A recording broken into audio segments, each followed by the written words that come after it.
Sorry, can you say it again? Would you room is there, the whiteboard is there? Did you pass the tablet and that's it?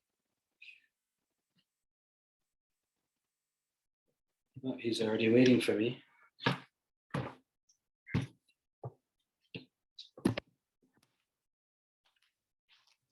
Can you help me plug it in?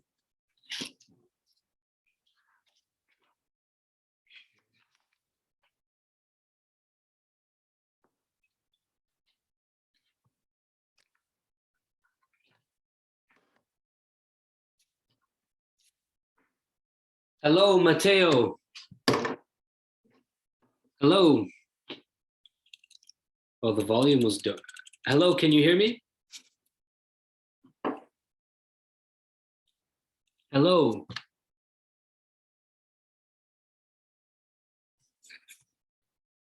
Oh, from Mateo Stata to everyone. Just a second. That's the chat.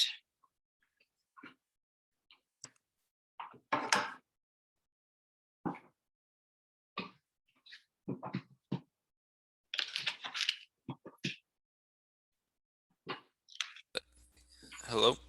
Hello. Oh, all right.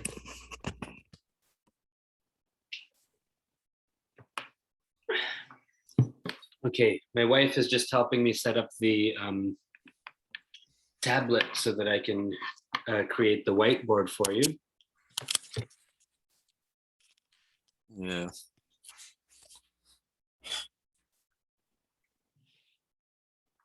Okay. So that's plugged in. And then, excellent. So the tablet is working.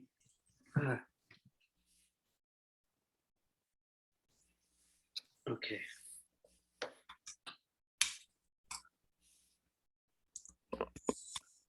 Excellent. Okay, and then the whiteboard.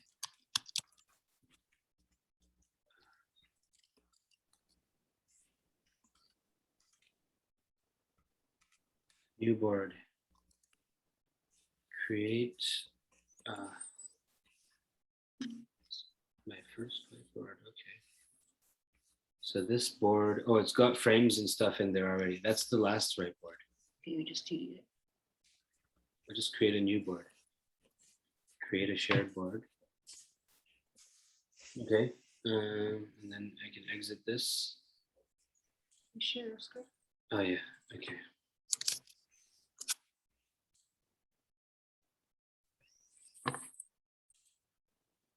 Are you able to see my screen? Yeah. Okay, excellent. Okay. Did you have a chance to try any of these mastering physics problems? No. Okay, I'm only looking at them for the first time just now because I only received them this afternoon. The font is quite small, so I might have trouble reading some of these. The font is very small. But okay, so question one is an exhausted bicyclist. That's the first one. Okay. Okay. Well, this font is really small for me. See if I can even read this. An exhausted bicyclist pedals somewhat erratically when exercising on a static bike. The angular velocity of the wheels follows the equation. Oh, this is hard to read. Where something represents, oh, t represents time measured in seconds. A equals this. Okay. Ooh. Okay, I better actually open the Google Drive for this because the printed copy is too small.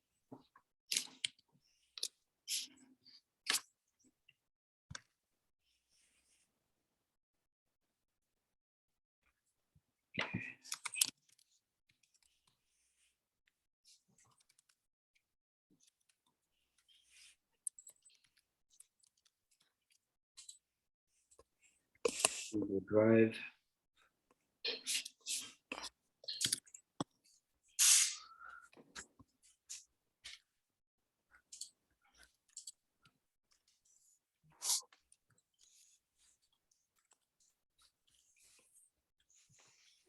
Okay.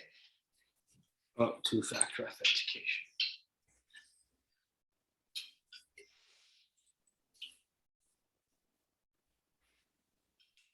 Ah.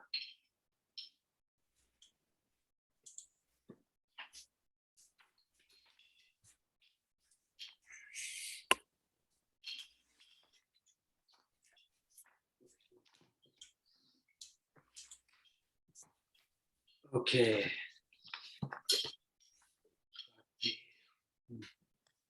Shared with me my table files. Physics. Module 5. Mastering physics.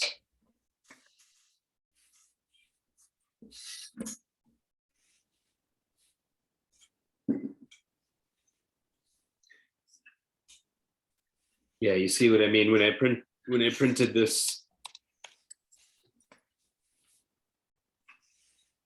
It's a bit hard to read. Can you read the questions? Yeah. Yeah, okay, if I zoom in.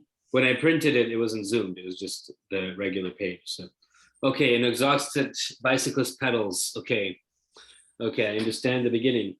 There's a spot of paint on the front wheel of the bicycle. Take the position of the spot at time t equals 0 to be the angle. Okay.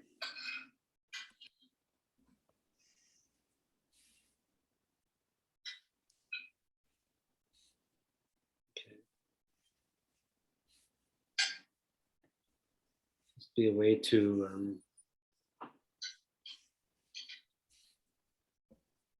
okay, this is a long question. Okay.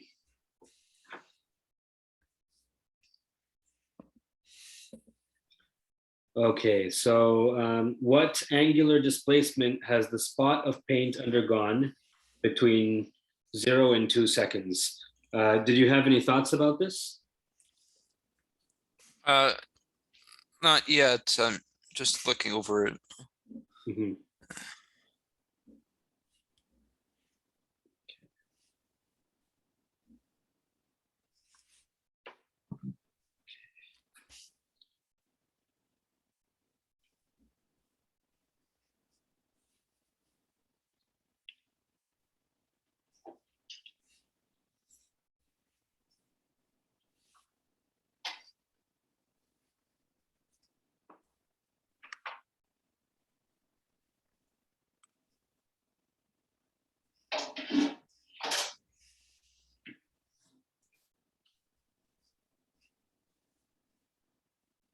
It's really hard to read this. Can we do dual screen where this one is different from that?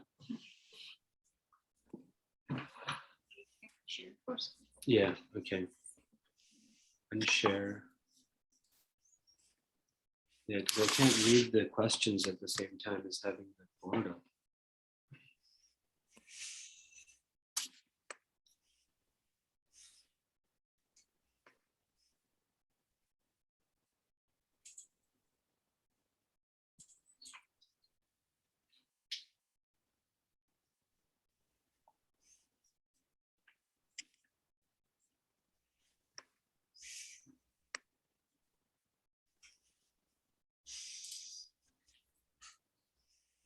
I'll spend another 10 minutes with you at the end if you want. Wait, so I didn't hear what you said. I can spend another 10 minutes with you at the end if you want, because right now I'm just having trouble reading the font is so small. And if I zoom in, then I can't have the whiteboard. So I'm trying to find a way to read the font.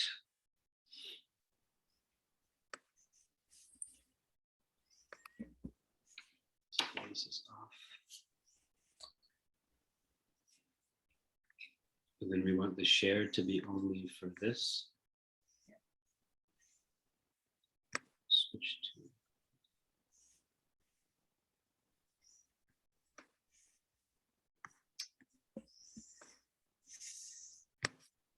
yes, that's good. That's right. Yeah. That's good. And then we get the mastering physics thing up. It's in Chrome.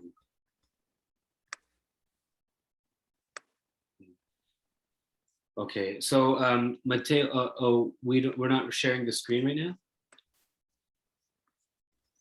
No, I do not see your screen at the moment. Okay, yeah, I'm just fixing that. Share only the. Excellent. So now you just see my whiteboard. Yeah. Okay. So now I think I can see the question a little bit better.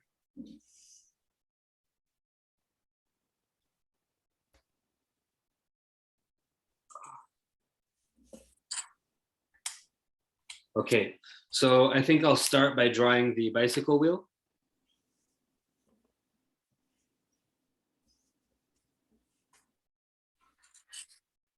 Oops, that was not a smart thing to do. Undo, I should use the magic tool.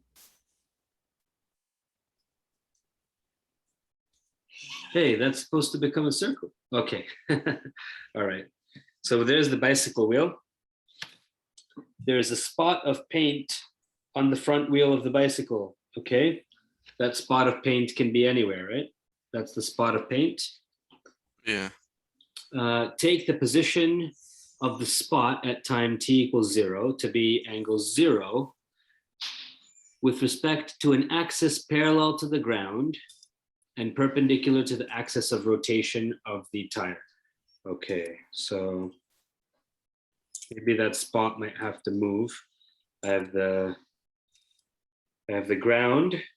I have something perpendicular, sorry, parallel to the ground and perpendicular to the axis of rotation of the tire. So the axis of rotation, it's rotating around the center. So the axis of rotation is going like out of the screen and into the screen, like in 3 dimensions. Does this make sense? Wait. Okay, now I'm confused. Okay, so let me also erase this. Okay, so the axis of rotation, that is, we have to think in 3 dimensions right now. The bicycle is rotating. The axis of rotation is a line, right? Yeah. And if the bicycle is rotating like that, it's rotating around this line, which that line is actually going through the screen. It's not, I can't draw it on the screen. You know what I mean? Like if I have the Y and X axes, then the Z is kind of like this. You know what I mean? Yeah, what I'm confused about is why we need to talk about 3 dimensions. Yeah, I wasn't expecting that either, but it's saying that the axis of rotation, I'm just drawing the axis of rotation of the tire. I think that this would be the axis of rotation of the tire. It's rotating around that axis.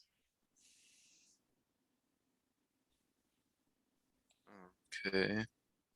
What other axis would be? I mean, the tire is not rotating around this axis. It's not rotating around the Y axis. So it's got to be rotating around the Z axis, right? All right. Unless it's somehow rotating around the X axis, but how? I mean, the wheels, if it was rotating around the X axis, then it would be rotating like that, right? Yeah. It would be going in circles like that rather than circles like this. Yeah. Yeah, so yeah, it's a bit hard to explain through Zoom, but I think that it's got to be rotating around the Z axis. if you consider the three possible axes of rotations, we have the Y, the X, and the Z. This arrow, that's Oh, similar to the Z, right? okay, it kind of makes sense now because it has to be like if you follow the right hand rule, it Mhm. has to it has it yeah, it has to be in that way. Yeah, in this case, the right-hand rule, you would have your fingers in the direction of the X, and then you curl your fingers towards the Y, and your thumb will be pointing towards the Z. Yeah.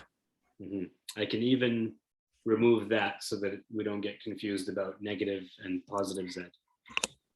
Okay, so that is the axis, and so to be at time t equals 0, the spot of paint is at an angle 0 with respect to an axis that's parallel to the ground and perpendicular to the axis of rotation. So that means we can have, for example, this could be our axis. That is parallel to the ground. That's parallel to the ground. Okay. That's ugly.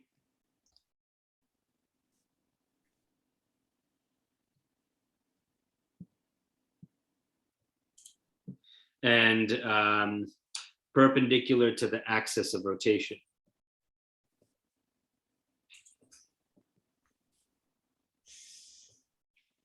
It's perpendicular to the axis of rotation because there's a right angle triangle.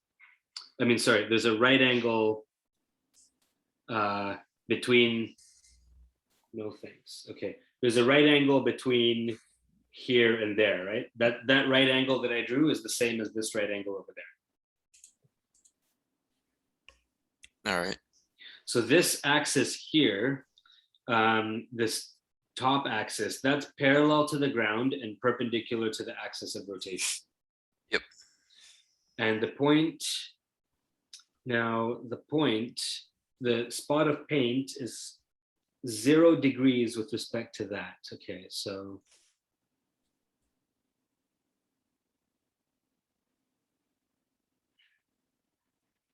if the spot of paint is here, for example, then at t equals 0,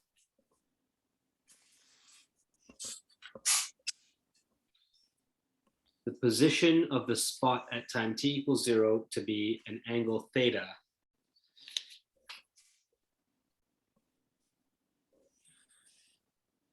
I think by angle theta, they mean the angle between the center of the circle and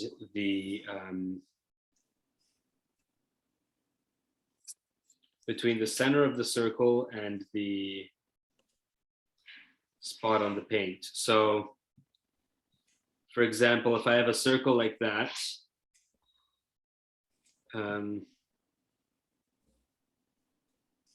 this is the angle theta. Okay. Okay, so the spot of paint would be like that, and the axis would also be going through that.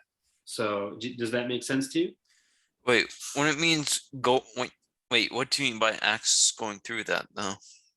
All right, okay. So they say that, they say in the question, take the position of the spot at time t equals 0 to be at an angle theta equals 0 radians with respect to an axis parallel to the ground and perpendicular to the axis of rotation. So we've got to have some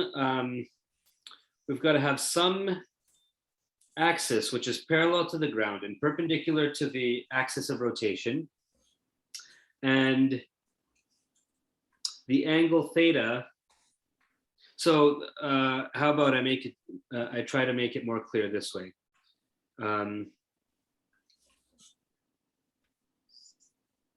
So, okay.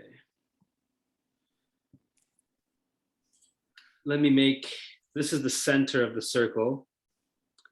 I'll make the line go this way. It's still parallel to the ground, and it still has an angle of 90. It's perpendicular to the axis of rotation. And now I will say that the spot of paint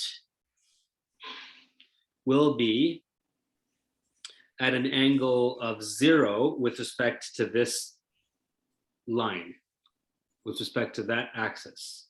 So theta equals 0 at, so theta equals 0.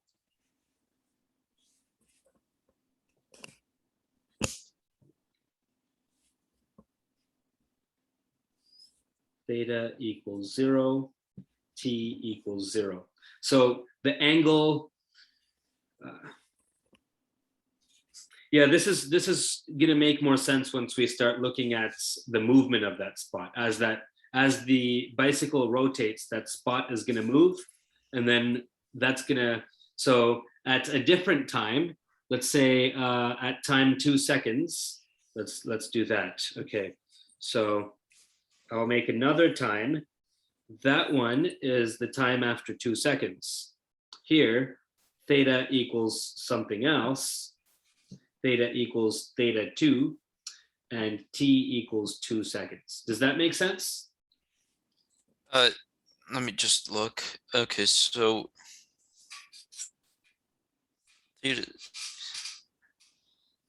yeah, that makes sense. So basically that angle theta is equal to 0 at the beginning, and it's equal to something else at t equals 2.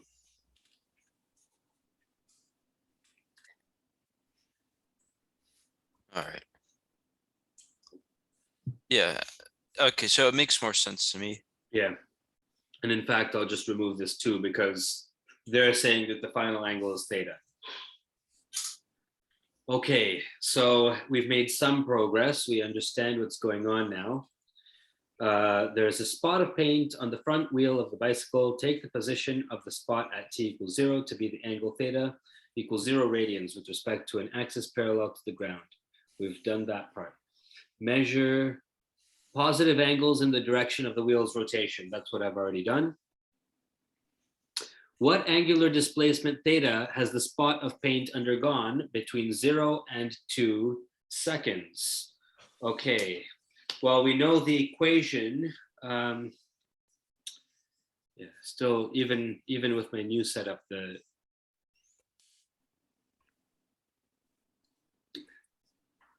stuff is very small, the font. Okay, an exhausted bicyclist pedals somewhat erratically. The angular velocity follows that equation, where t represents time.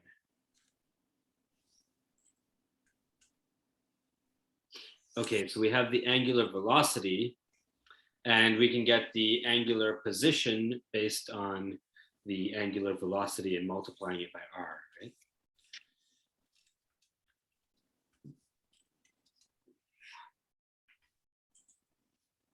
Okay, so let's write everything we know. We have W omega,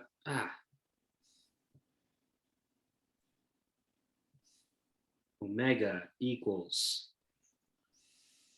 AT minus B sine of CT. Okay, A is a certain amount, B is a certain amount, C is a certain amount. Okay, now after 2 seconds, so the velocity is not constant.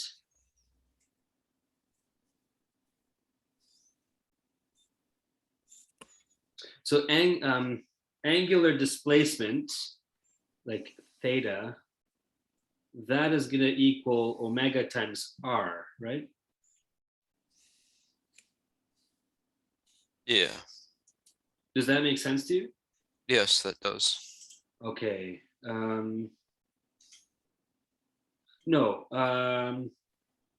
No, I think that's wrong.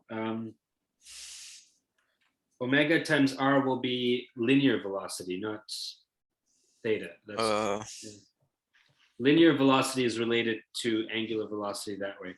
So what we actually have here is kinematics. We have, so how would you do this if this was just position? If you were giving the velocity and you want to, the velocity as a function of time, and you want to get the position x x0 at a certain time.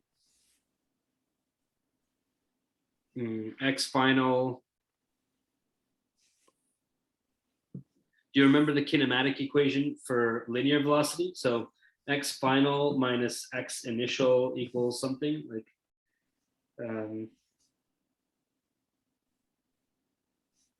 Do you know how to get the position of something after a certain amount of time? So let's say an object starts at position 0. What final position will it be if the velocity is a certain amount? It would be. Wait, okay. It would be oh, this is simple, right? Or yeah, it's like the first chapter of the course. yeah, so what were you asking for again? So if I have the velocity as a function of time, and I want to know, and I know the position starts at 0, what position will it be 2 seconds later? It would be velocity times time. Velocity times time. So v of t times t.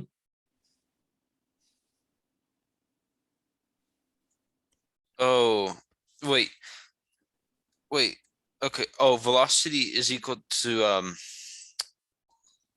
displacement times time. Wait, I'm sorry, I'm really confused. Divided by time, right? Oh, yeah, divide by time. I was confused on what you were asking for. Yeah. Yeah. So, okay. All right. So we have a velocity as a function of time, and we want to know where. So if something starts over here at x equals 0, and it's traveling with a certain velocity as a function of time, what position will it be at the end? That's the question. All right.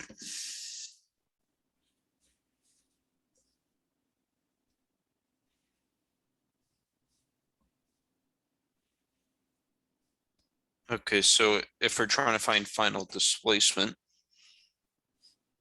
then it would be velocity times time if we want to find displacement, right? Okay, so v equals d over t. So you're saying vt equals d?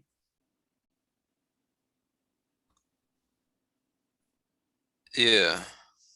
However, velocity is now changing with respect to time. It's not constant, so there's some acceleration. Well, I'm sorry, I'm really confused right now.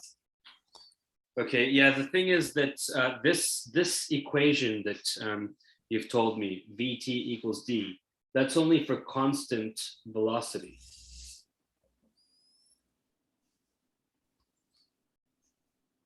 Oh, isn't one of the kinematic equations then? Exactly, yeah, yeah.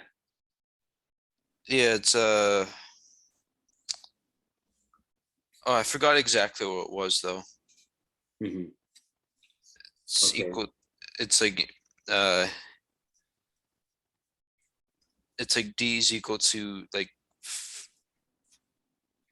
final minus I can't remember this one, the one equation I need. Okay. How about it says view available hints. Is there any hint it's giving you?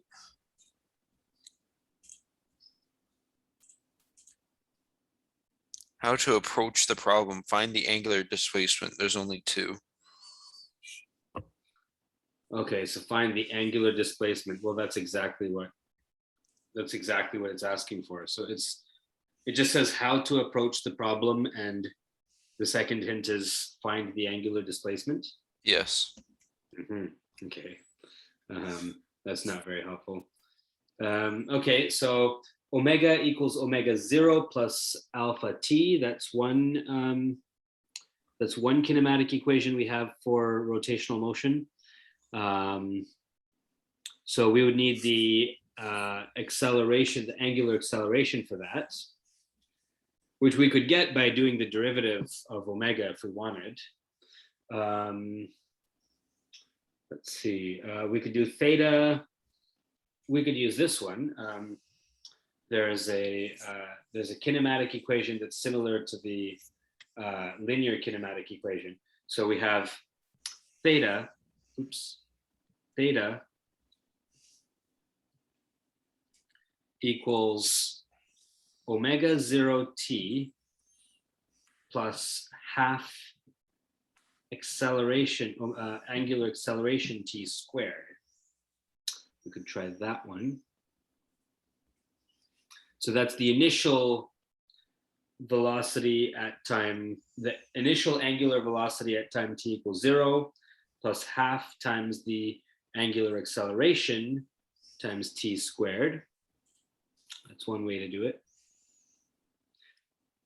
But you need constant acceleration, and we don't have that. So we don't have constant acceleration.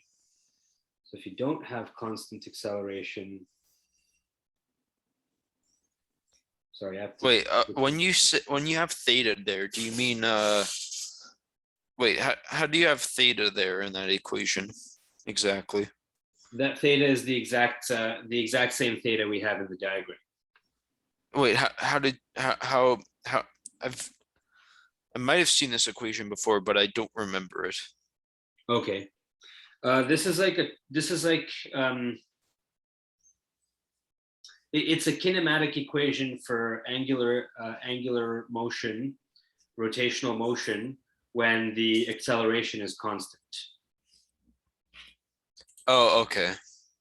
It's similar to saying like d equals vt plus half at squared. All right. Yeah. I see. Okay, so I was just confused, that's all, Mhm. on how you have theta there, but it's just a common equation. Okay, so using this, what do we have already? Okay, so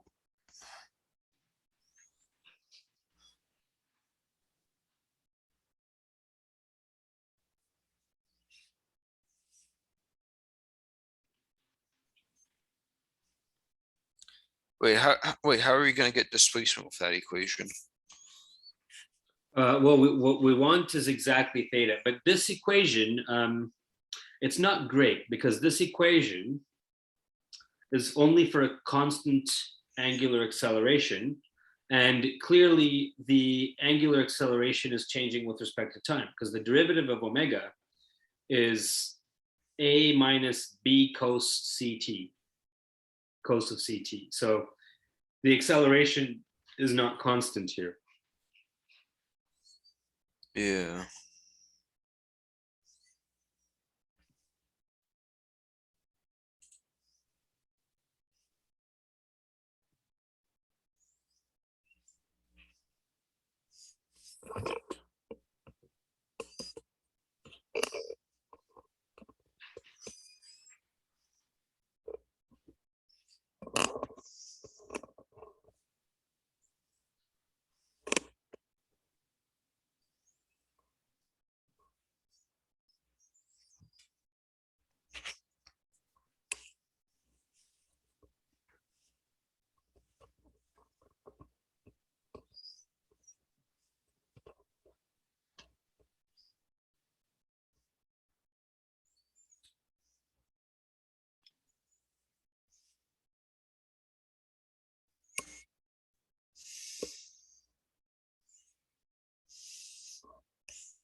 So we could try to plot, okay, so we could try to plot. We have at time t equals 0, what do we have? We have, this is the angular velocity versus time. So at t equals 0, we have just omega equals 0. Yeah. And at t equals pi by 2, pi by 2c, at t equals pi over 2c, we will have sine of pi by 2 equals 1. So we will have negative b. So we will have negative b plus a times pi over 2c. Okay, so we'll have something like this. That's negative b plus a times the time, which is pi over 2c. So it's going to be like that. And then at pi, at sine pi, when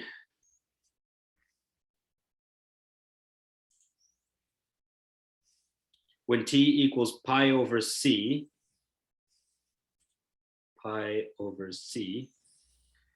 we will have that sine is again 0 and t is equal to pi over c. Yeah, Yeah. yeah, because sine, yeah, because this is like pi over 2 pi, 3 pi over 2 pi. Yeah, so then we will have positive a times pi over c. So we'll have something here, which is a over pi, oh, sorry, a times pi over c.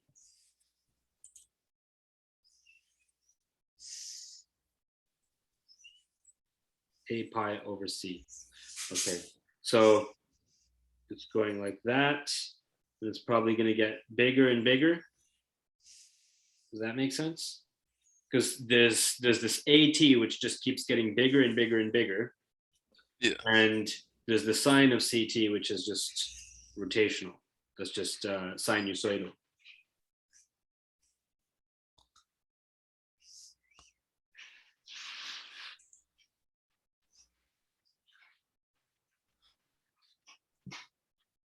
So does it make sense that these oscillations are getting bigger and bigger and bigger?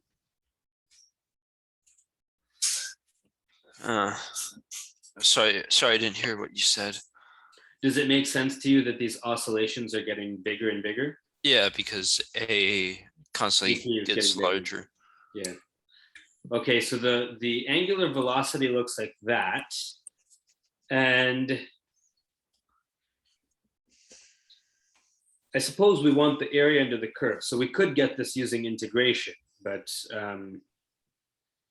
yeah, you don't know integration yet. Oh yeah, I remember hearing about this. I was told, I think it is this question, that you actually do have to use integration. Oh, okay. I was Yeah. trying to do it without integration. That's why I was trying to get those kinematic equations and all this. But you need integration here because Apparently, it depends on t. Despite the constantly being told that you don't need integrals, you apparently need to use integration for this question. I remember this. So Richard Epp said that? Yeah. Okay, so, And that makes sense. And it's very unfair because I never learned it. Yeah. Okay, so And then I think I was told that the I think I was told that the actual integrated equation is shown in one of the hints. oh, Uh, well, let's try this with integration. So we have omega of t, that's a function, times dt. Okay, that very much looks like what we want to do. So let's figure this out. We're going to do the integral of a t minus b sine of ct. And we can just do that integral in Wolfram alpha. if we want. Actually, we don't even, I can actually do it with you. If you needed to do this on your own, you could use Wolfram Alpha because that's a simple integral. So this is a times half t squared from 0 to 2 minus b times cos. I think it's negative cos. So that's cos of ct over c from 0 to 2. What's the derivative of cos of ct? The derivative of cos of CT is it's negative C sine of CT, sorry. So yeah, so derivative of cos of ct will be negative c sine ct. So Yes. we would get negative, which is what we have here. We would get sine, and we would get c, which cancels out this c.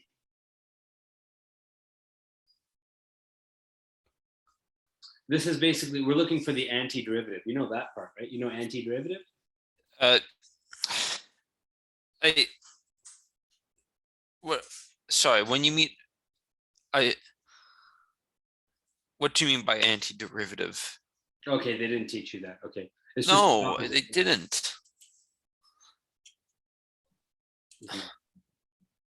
It's just the opposite of a derivative. So here I have t, and you have to find a function such that the derivative of that function equals what we started with. So what's the derivative of half t squared? The derivative of half of t squared, Yeah, it would just be t. exactly. So I started with t. The integral of t is equal to half of t squared. The reason why is because the derivative of half of t squared equals t. Right. And the derivative of 1 over c times cos of ct is negative sine of ct. I see. So integrals are related to antiderivatives, which are like the opposite of a derivative. You're looking for a function whose derivative is the thing you started with. Okay.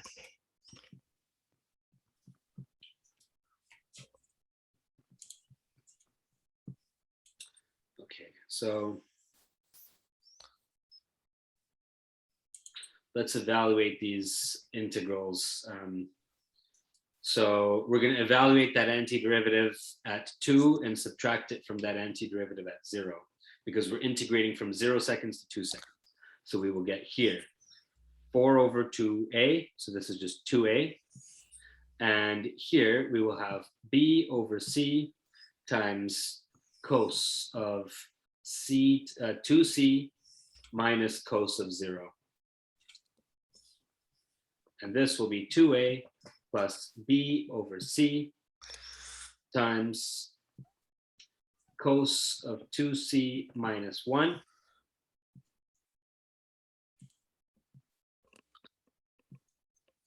And now we can plug in the numbers because they gave us the a, the b, and the c. So let's do that. Okay. This equals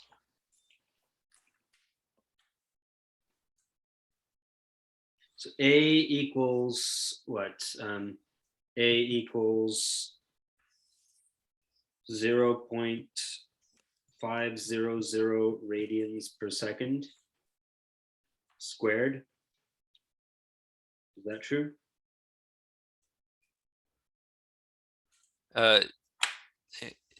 Let me just check. Yeah, that's the value of a. B equals 0.250 radians per second. Yes. C equals 2.00 radians per second. Okay, so now we have, let's see, A, 2 times A. Now this is weird that we have radians per second squared. Huh, what's going on here? Radians per second squared.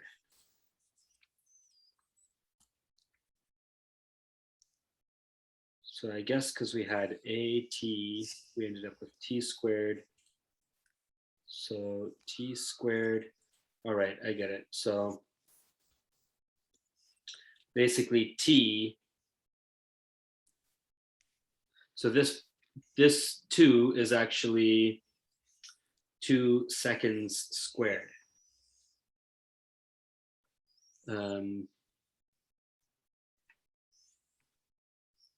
So this equals, just trying to get the right units here. So we have that this is equal to 2 seconds squared, 2 of them. So this equals 4 seconds squared. So we have, just make this clearer so that you can understand it when you're studying for the exam. So this is Thank you. 4 seconds squared over 2. And then this just ends up being 2 seconds squared. Okay, so 4 equals 2 times 2 seconds squared.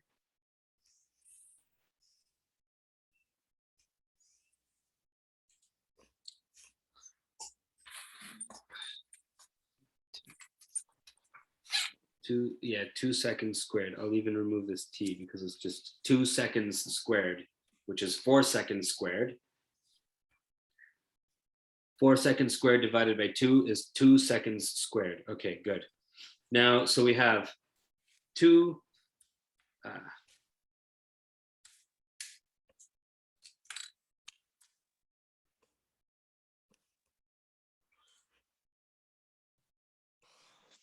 so we have 2 seconds squared times 0.5 radians per second squared. And that's how we get an angle. In the end, this is an angle, right? So I needed to do that because I wanted to make sure that I have something in units of radians.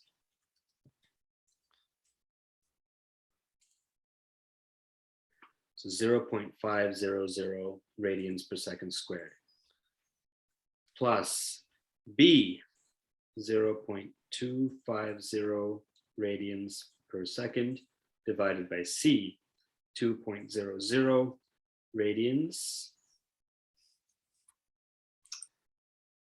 Just radians or radians per second? Yeah, it was radians per second.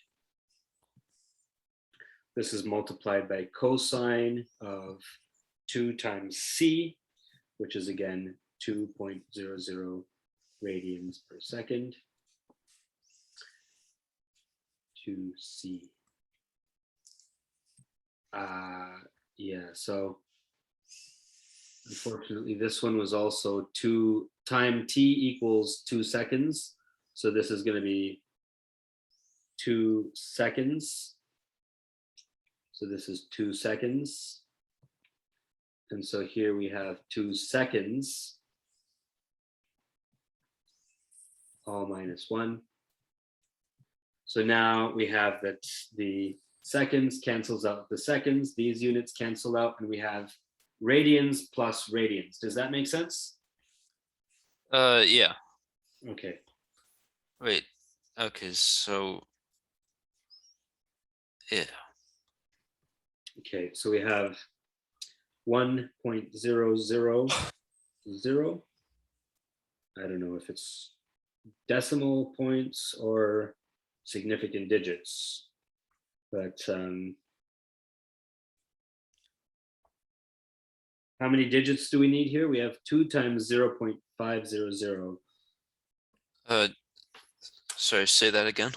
So we have 2 times 0.500. How many digits are we going to write? Well, it would be.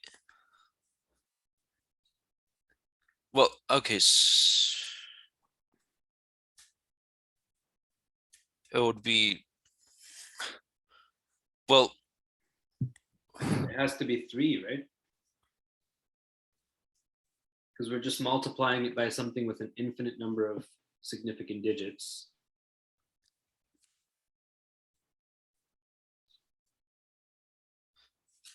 Is it Hmm. 1.000 or 1.00?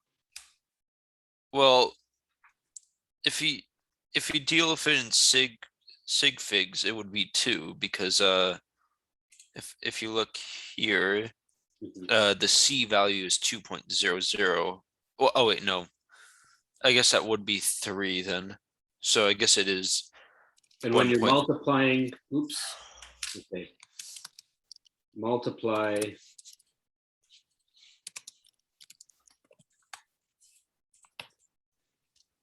When you're multiplying, you keep the number of digits or the number of decimals.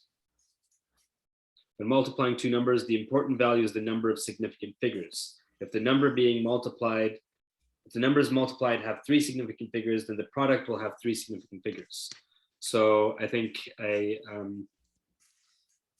should have only 2 decimal places there, right?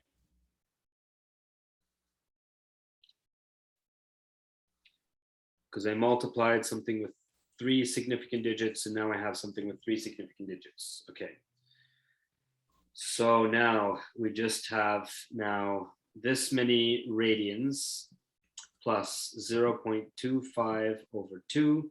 That's going to be a quarter over 2. So this is going to be an 8. So this is going to be 0.125. Yeah. Times cosine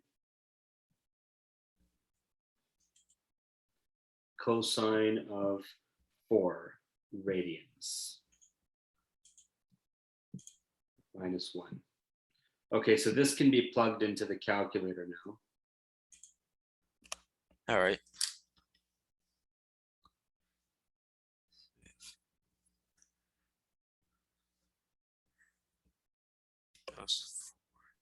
Still feels weird that we have radians on the left and we don't have radians on the right. But I think it's okay. All right, I got around 0.79.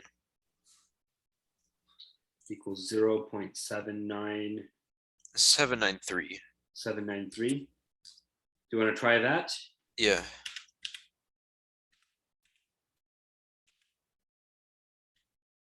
Oh, express your answer in radians using 3 significant figures. So they already told us Uh to use 3 significant figures at the end. oh. It says I'm wrong, and it says the correct answer involves the variable t, which is not a part of your answer. Oh, oh man.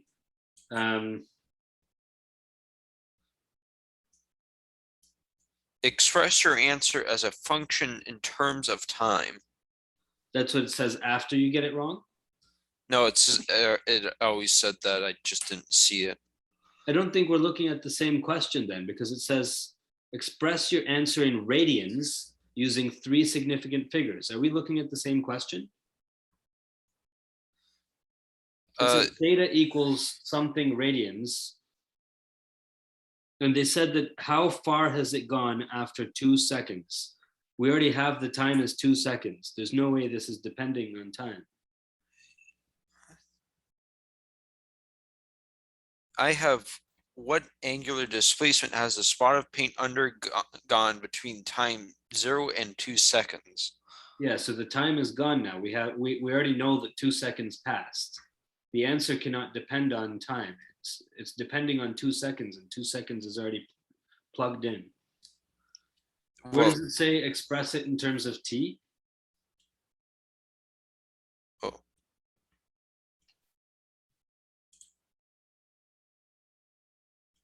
It's under hint number 2. Hint number 2 says hint number 2 says express your answer. Oh my goodness. Do you know what happens? They sometimes they make it so that hints have their own answers to fill in, and I actually put in the answer there. Oh, so the hint. Okay. So what was Okay, was yeah, that was right. so 0.793 radians was right? Yes. Okay, wow. Man, okay. Yeah. All right. Not sure why they made you do an integral. I spent like 10 minutes trying to figure out how to do this without an integral and Yeah, how to use I'm kinematic equations and stuff, but there's no kinematic equation for non-constant acceleration. I'm So yeah. I'm Right. very You got it upset done that with, they're doing that. integrals. It works. Okay. It it's very unfair that you have to use integrals for this. It's I it's horrible. Yeah.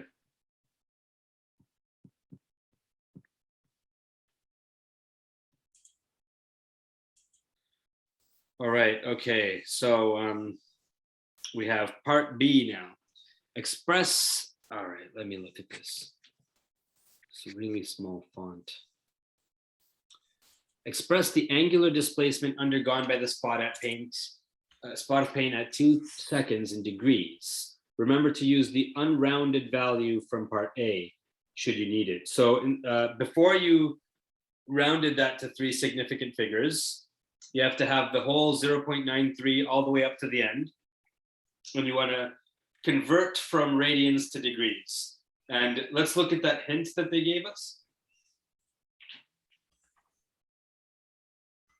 Express your angular displacement undergone with in degrees. Okay, yeah, so I have the unrounded value still. And Okay, so it says view available hints. What does that say? radians and degrees, it's not that difficult, right? You just have to multiply it by like 180, and I think then you divide by 2 pi, something like that. So, Oh wait, no, 360. well, 360 is 2 pi.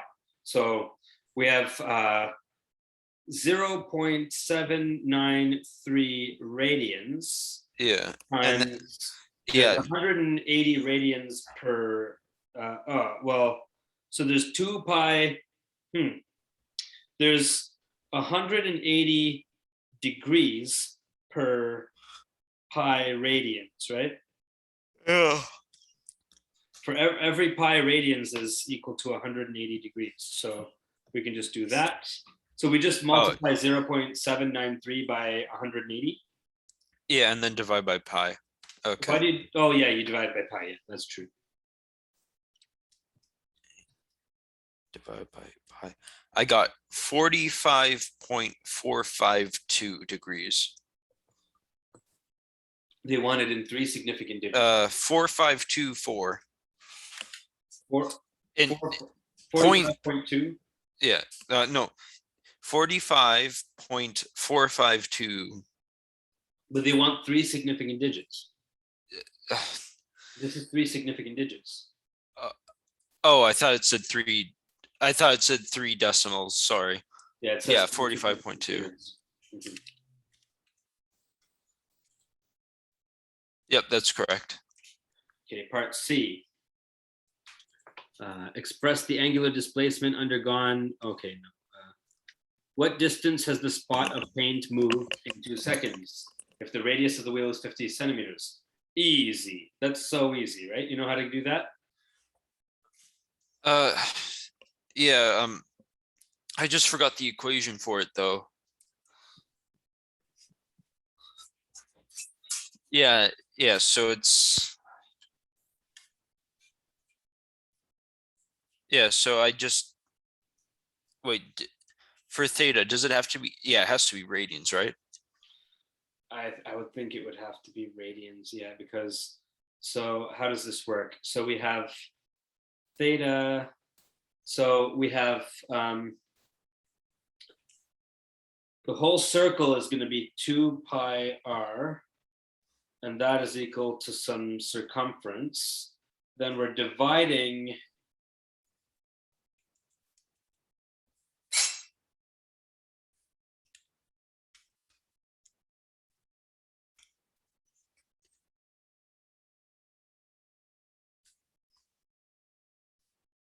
Yeah, so we're just dividing into slices of size theta.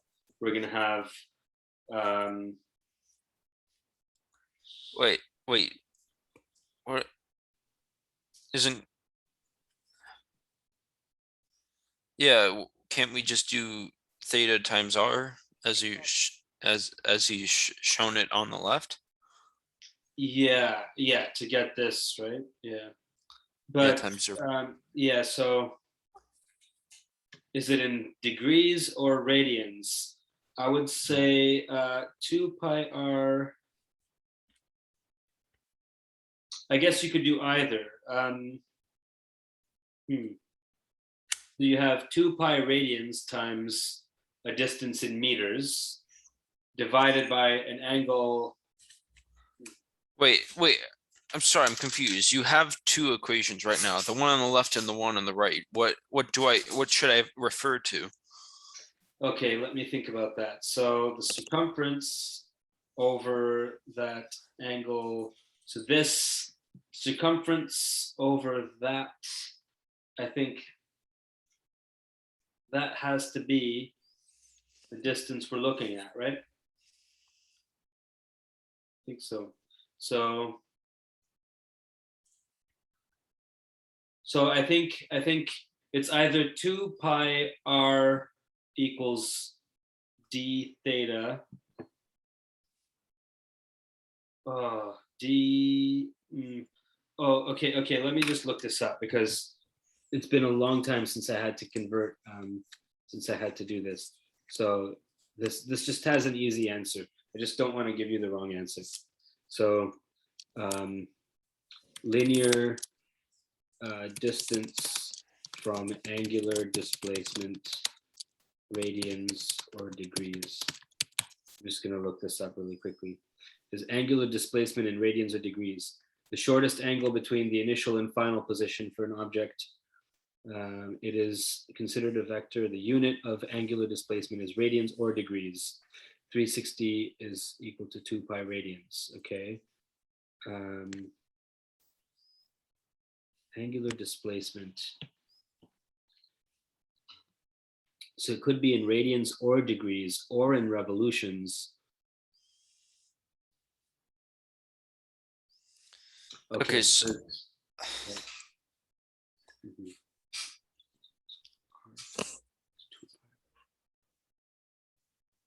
angular displacement may be measured in radians or degrees. Using radians provides a very simple relationship between distance traveled around the circle and distance r from the center. For example, if a body rotates 360 around okay, I think this has got to be in radians based on what I'm reading here. We could spend more time confirming that, but based on what I'm first seeing, I think it has to be in radians to do this.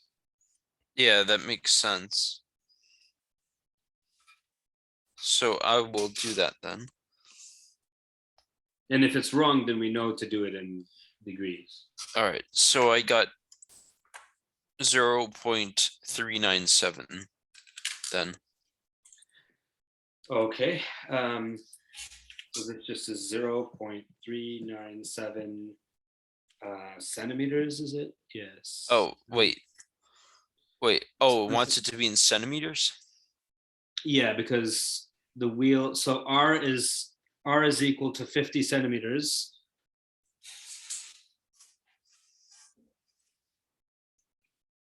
Oh, you're right. Okay.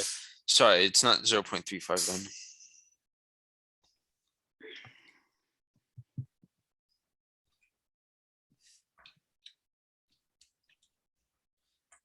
You actually have to more 50.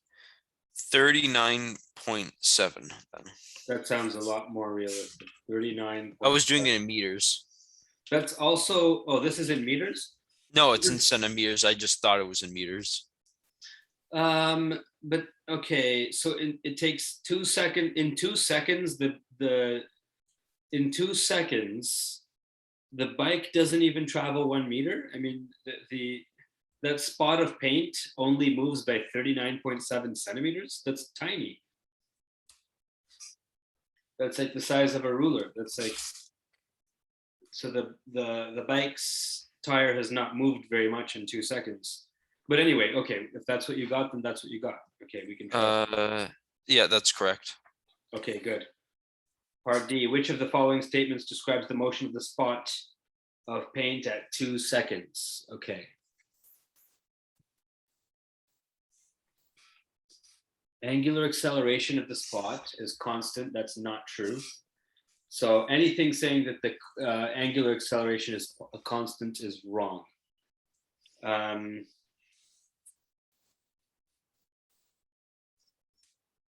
Let's look back at the function we have. At 2 seconds,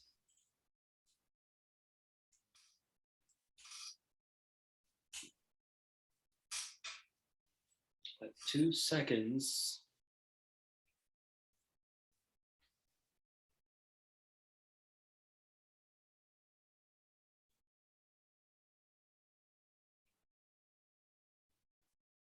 we could just calculate the, I think we should just calculate the acceleration vector or the acceleration formula. So part B, part D.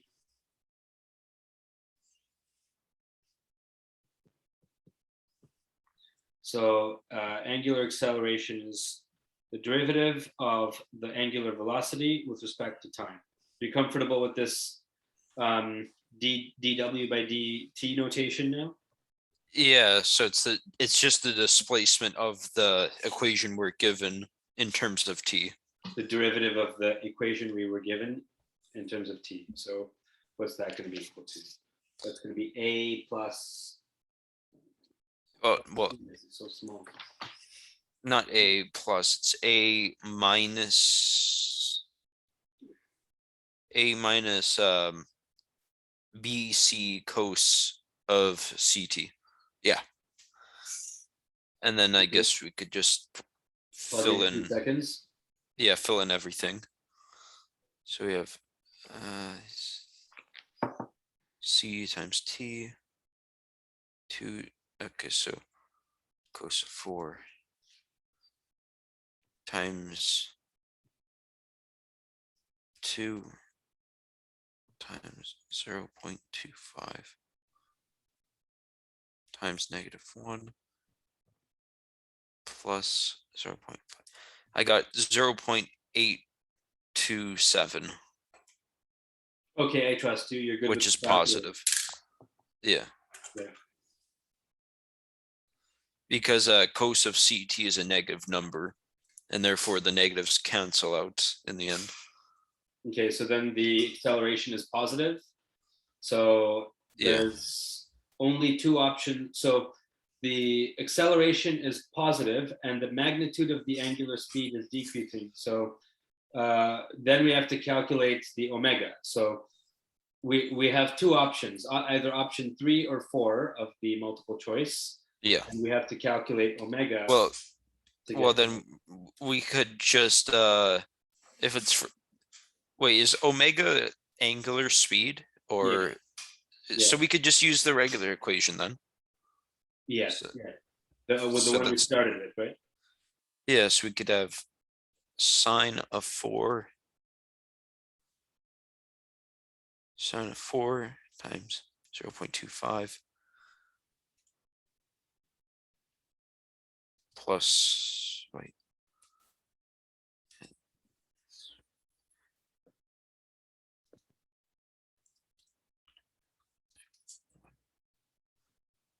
plus,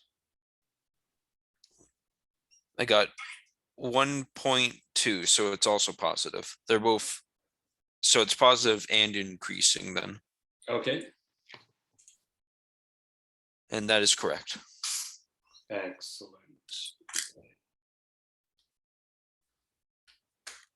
All right, second question. Okay. Just gonna write this out. So 2 seconds. All right. Okay, second question. Let's go.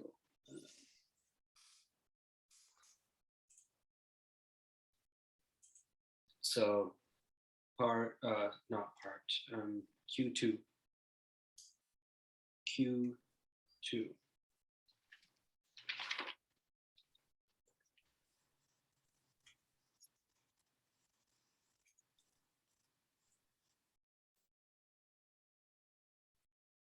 calculate the angular velocity of the merry-go-round. So the child is pushing a merry-go-round.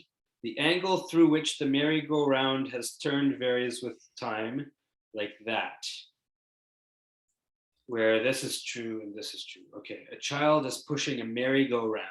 The angle through which the merry-go-round has turned varies according to time. All right, so we have some circle.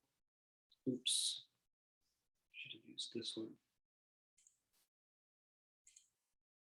All right, and then we have the, yeah, I don't even remember what a merry-go-round looks like.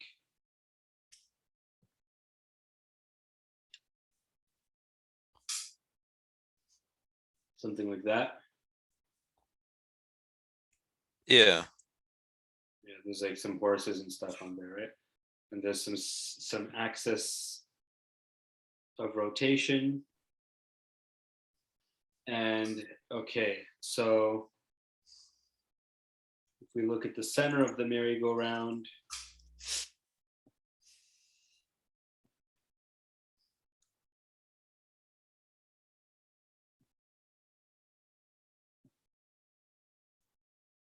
we have some angle theta of t. Now, what's part A asking? Calculate the angular velocity of the merry-go-round as a function of time. Easy. That's just the derivative of this theta, right? wait, say that again. So you have the theta of t, now you just need omega of t, so you just do the derivative, right? Yeah. Yeah, it's similar to the last question. So we would have, Gamma plus 3 beta t squared. yeah, that's it. And then we have, oh, we just have to do it in terms of that. Mhm. Let me do that quickly. Okay, so we would have gamma plus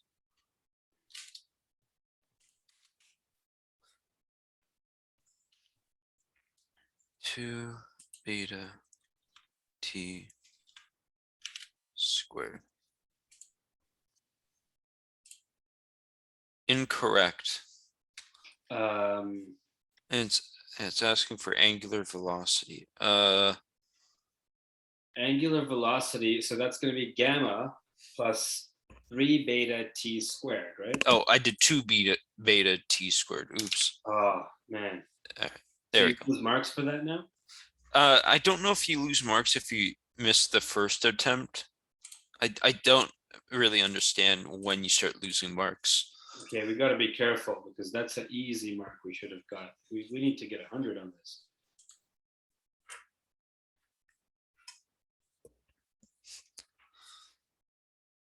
What is the initial value of angular velocity? So That's just going to be omega at time t equals 0. yeah, so it's just omega or 0.4. It says express it in radians per second. Yeah, and gamma is in radians per second, and 1 times 0, then beta would not exist. Okay, so it's just gamma, which is 0.400 radians per Yeah. second. Yep.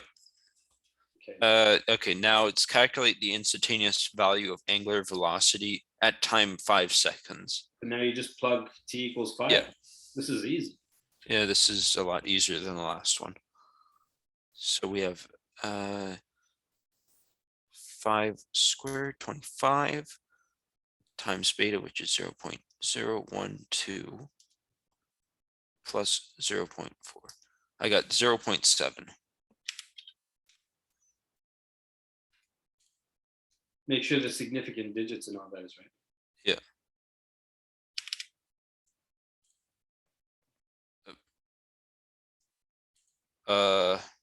Apparently that's wrong. Wait, did I make the Plug same 5 into there. So you got gamma. Oh, I forgot to sorry, I forgot to multiply it by 3, that one part. Mhm. Yeah, don't rush too much because this is happening on the tests and exams and stuff too, right? You know the answer, but you're getting it wrong because of small errors like a sign or a sign error or a square root instead of All right. square. 1.3. 1.30. All right. All right, that's good. Calculate the average angular velocity from 0 to 5 seconds. So that would be 1.3 plus 0.4 divided by 2. Or Wait, are you sure about that? I think we have to do the integral, the average. So we have a function. So if we have a function like this, and we want the average between 0 and 5, on average, it's most of the time it's over here. So the average is going to be higher than just half of it, right? yeah, I was just literally thinking about average. Like, But if it's a if the velocity was constant, what you're doing is okay. But I think you've got to get the total velocity, calculate the average angular velocity for the time interval. Look at the available hint. yeah. How to approach the problem. So in order to find the average angular velocity, just take the total angular displacement and divide by the total time.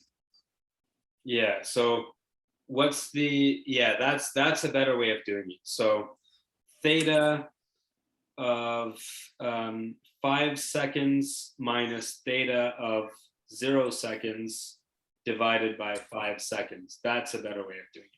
So don't use omega, use theta.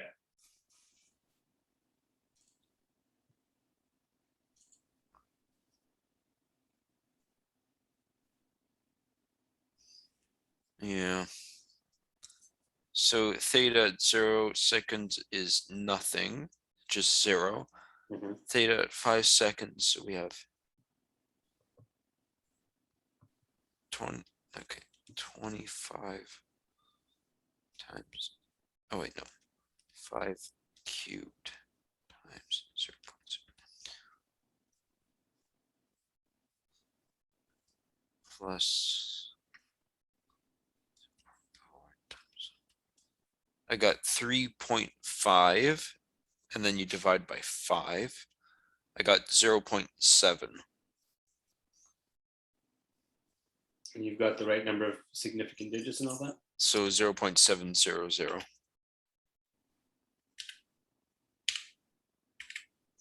Let's see here. Yep, that's it. Question 3. Part A.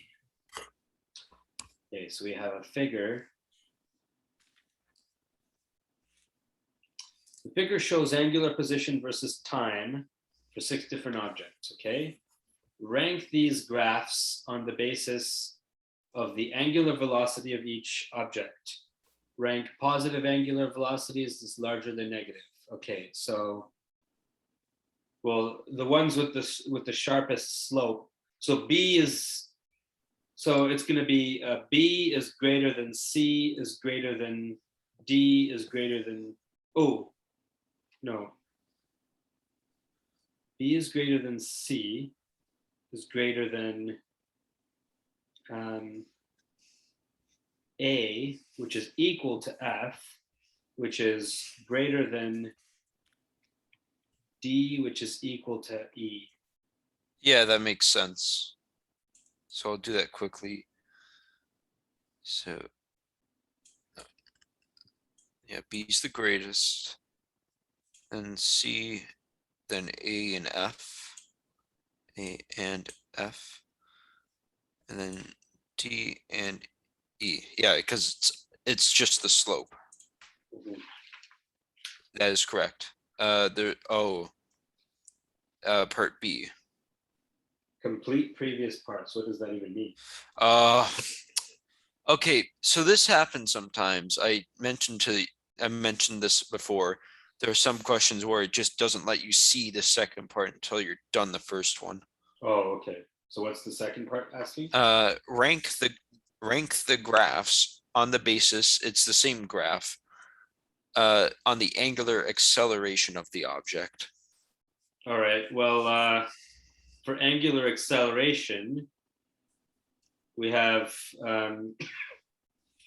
they're all of them have zero acceleration, right? They're all Yeah, because it's all they all because have what constant velocity, so they're all the same. yeah, because what we have here, the graph we have is a position or theta. Then what we just found was a velocity, which is either zero or just constants. And so the derivative of just constants or zero is just completely zero. Yeah. So it's all the same. So we're now on question 5. Just give me a second. All right. Yes. No, What wait, about question 4. We have question 4 to do. All right. Question 4, part A.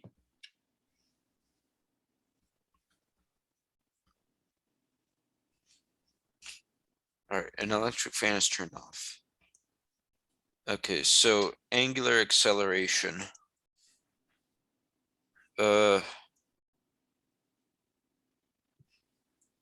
I do not know. I do not know where to begin for angular acceleration. Okay, so we have, first we start with a fan. What does a fan look like? There's some center and then there's some blades.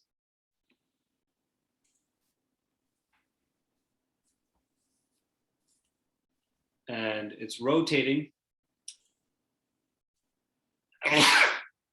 at a certain number of revolutions per minute. Yeah. Okay, so frequency final equals 180 revolutions per minute, and frequency initial is 500 revolutions per minute, and time equals 4.50 seconds.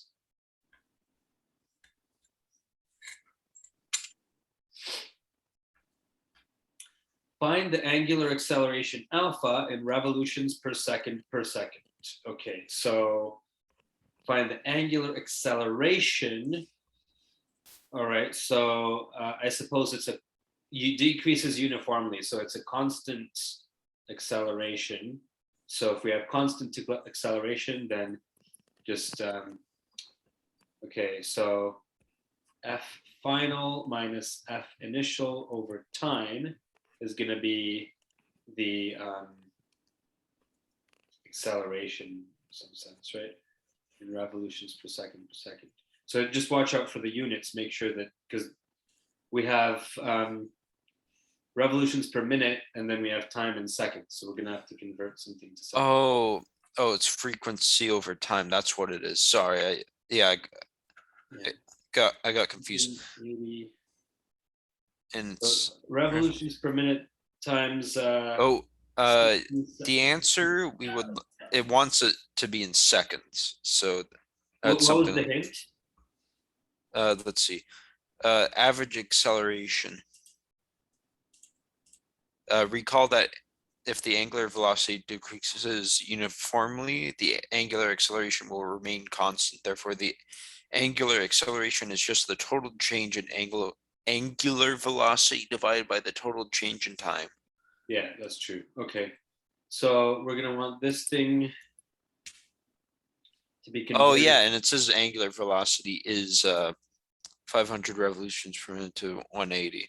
Okay, yeah, so that's, if I read further into the question, I guess I should have read a bit more. I would have understood it.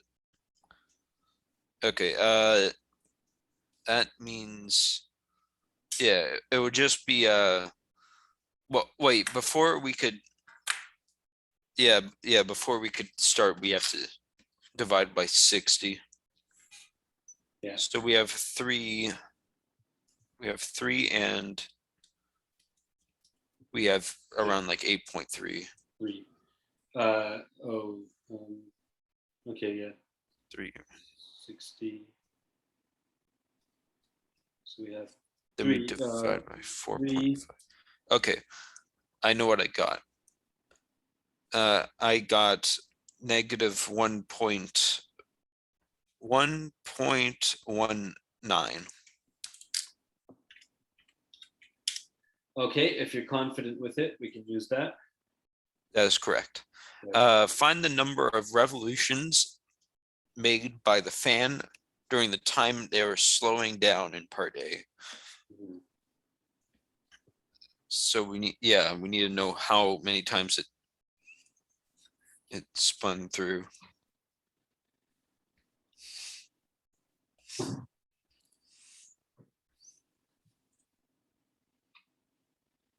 Find the number of revolutions made by the fan blades during time. Okay, so all right, so that's there's a constant acceleration. So here's where we can actually use that kinematic equation, I believe. So we have so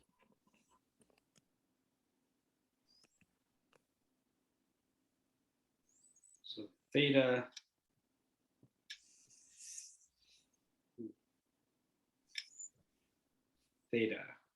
equals initial angular velocity times time plus half of the acceleration times time squared. So it asks for the total, it's asking for the total amount of revolutions that have been done. Yes. Okay. So within the 4.5 seconds. Okay.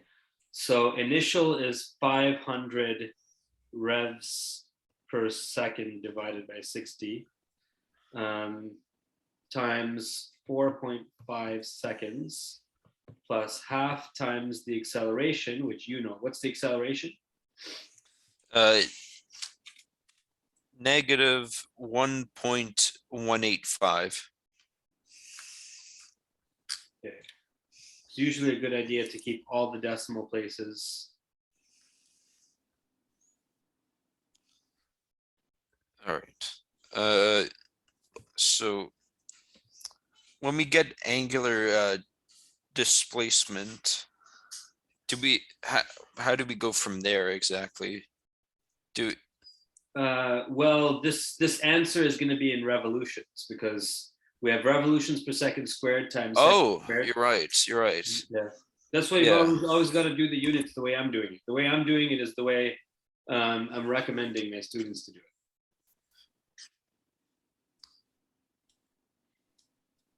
It looks tedious, but writing those units down does help.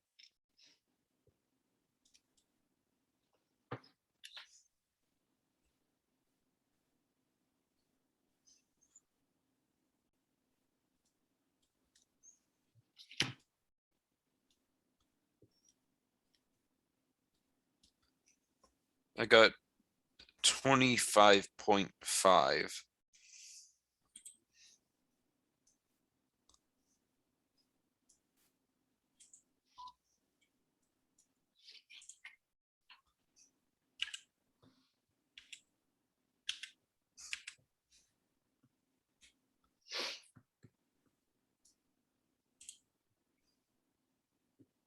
That is correct. All right. Yeah, I put everything in and it's all good.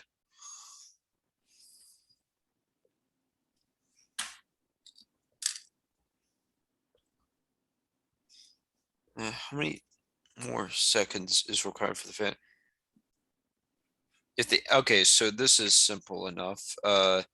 You just say the final the final speed is 0. Yeah. So we would and the initial is 180 revolutions per minute. And then you just use the acceleration we found, and then Well, you solve for time. the initial is 500 over 60 because Yeah, that's what I uh, said. That's, oh wait. No, how it many? says how many more seconds. So how many more seconds after 4.5 seconds? Yeah. So the initial was the final we had in part A, which is 180 because it was slowing down. In part A, oh, you're right. Yeah, you're right. Yeah, it was slowing down.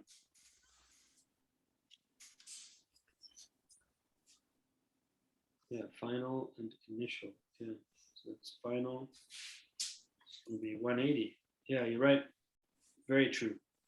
All right, so we have 180. So 3 divided by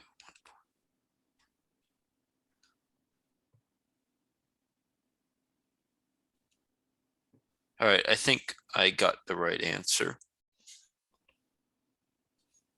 I got 2.53. 2.53 seconds. That is correct. All right. Mhm. Next one.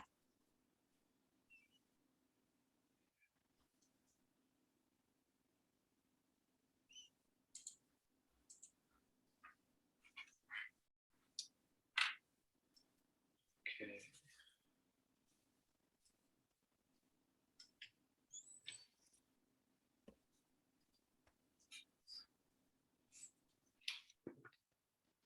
Question 5. Yeah. Oh, another long one.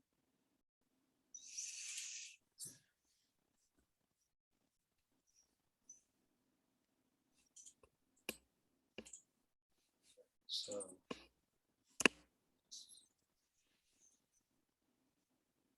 many problems involve only linear velocities, which have relatively simple mathematical descriptions.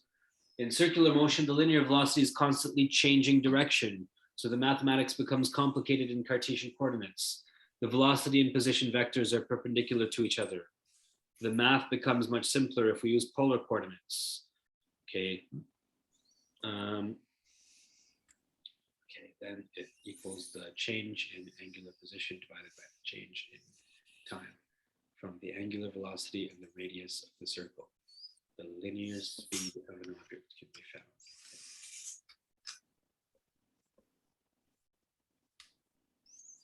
The US Army's Chinook helicopter is used as a heavy lift vehicle. The rotor has 3 blades that rotate with a frequency of 225 revs per minute. What is the angular velocity omega in radians per second? That's easy. Because each revolution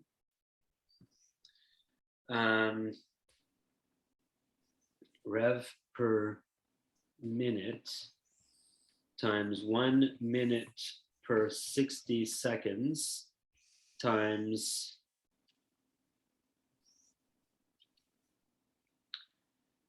2 pi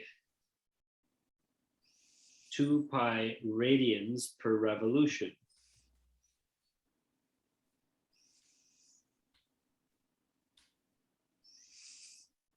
Yeah, that's exactly how to do it, isn't it? Minutes, revolution, and I have radians per second. So it's just 225 times 2 pi over 60.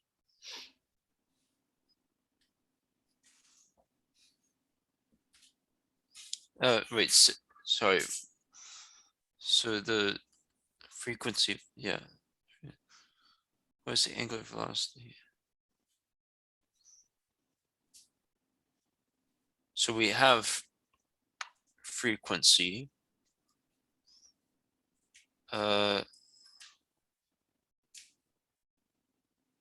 Oh, yeah, because didn't we figure out that frequency is just the same as angular velocity? Basically, yeah. So we have.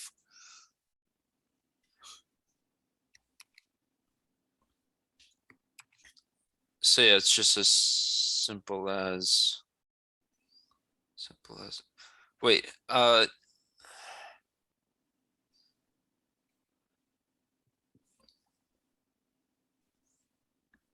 wait, um, I just need a second. Oh, sure. Uh,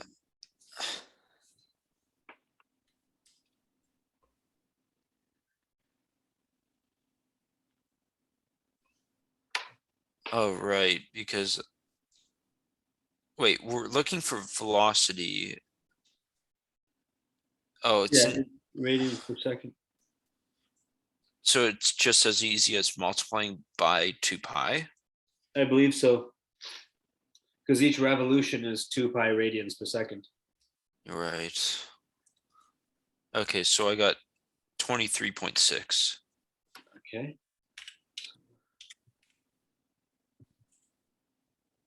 All right, good.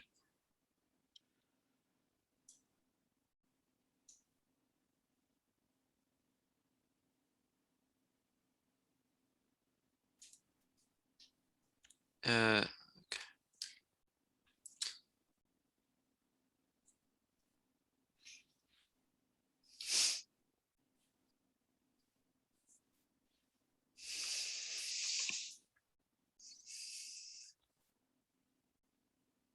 What is the equation that relates the angular velocity to the magnitude of the linear velocity? Of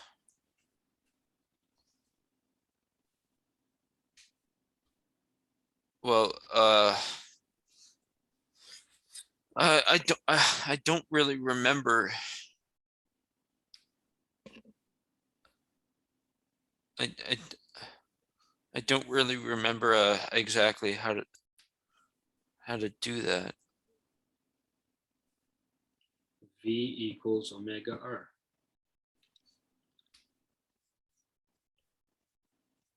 What is the available hint?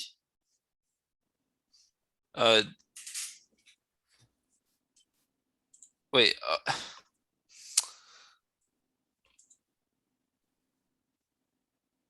how to approach the problem using angular velocity. Determine the time it takes for the blade to rotate through an arc circle. Okay. What was the hint? The first hint is using the angular velocity, determine the time it takes for the blade to rotate through an arc of a circle. Notice that if the omega r.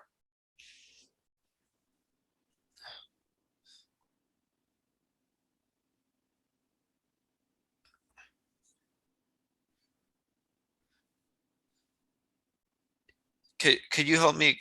Could you please explain why you think it's V equals omega r? I think I've seen that before, but I just would like some help. Okay. Sorry, I just got the charger for because the computer's battery is going to die any minute now. So I'm just going to plug it in. I'll plug it in over here.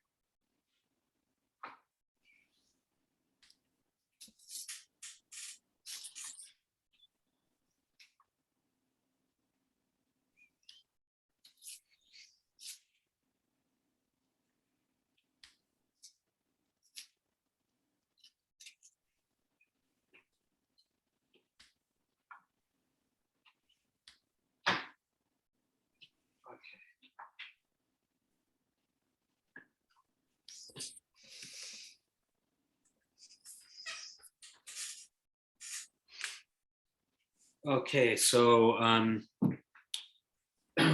so this is like I explained this when you were in person the last time as well.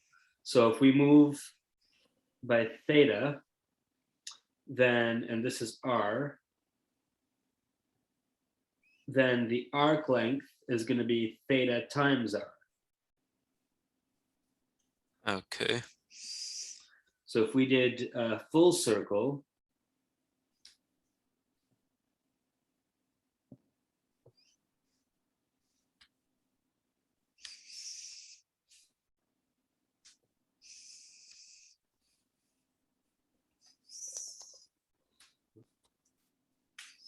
Oh yeah, don't, yeah, I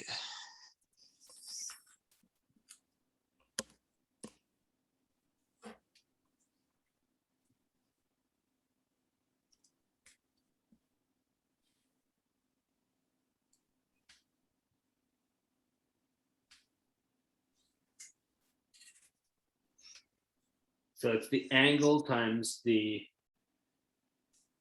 arc length is the angle times the radius.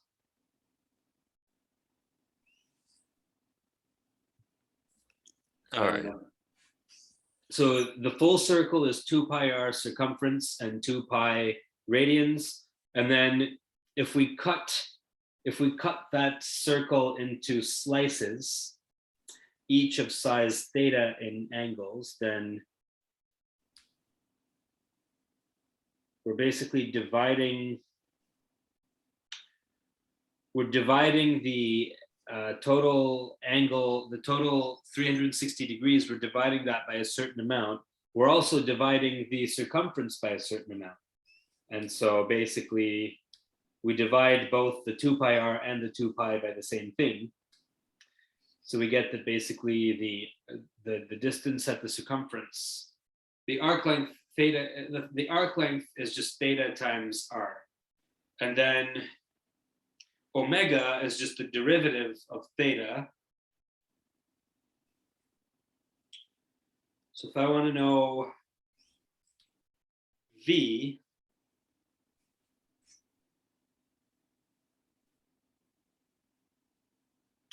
so this is D equals theta r, and then velocity equals derivative of dd, okay. Let's call that S for arc length. ds by dt equals d theta r by dt. Now r is constant because r is the radius, right? Yeah, The yeah, radius is constant. the radius race is will never constant. change. So we have r is a constant. So we just have d theta by dt. What's another way of writing d theta by dt? D theta by dt, it's just, yeah, it's just angular velocity because that's what it is. Okay. So I just derived that v equals r omega. Okay. Does that make sense to you? So velocity is the change in arc length per second, ds by dt, and then s equals theta times r. So derivative of theta r over dt, but r is a constant because it's just a constant radius. So r is a constant. We pull that out of the derivative. We just do d theta by dt. I see. All right, that's good. Part C. The tips of the blades of the helicopter lie. So we have a diameter. What's the airspeed when the blades reach 225 revolutions per minute? Okay, so we have everything we need. So first I'll do 225 divided by 60 to get to seconds. Yeah. And then I will multiply it by 18.29. I have 68.6 No, I meters per can't second. see. I can't see parts C and D because it says complete previous parts first. So, Okay. you're comfortable with those though? Yeah, 68.6.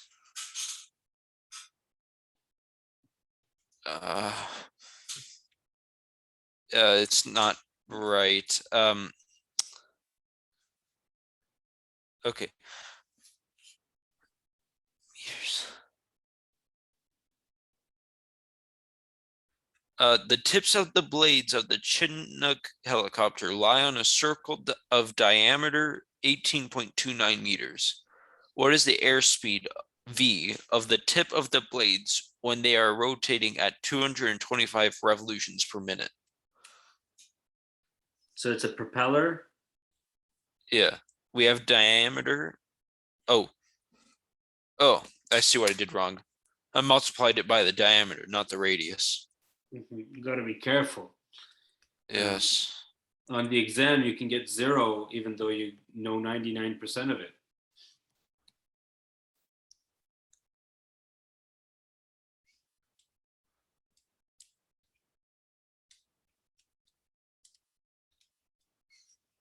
All right.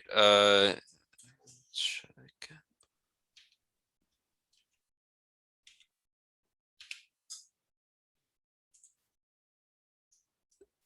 Apparently, that's also wrong.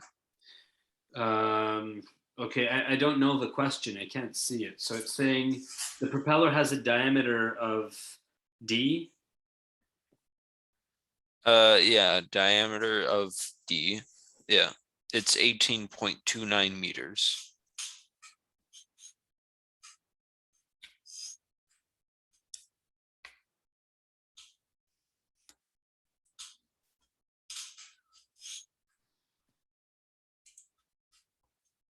Oops.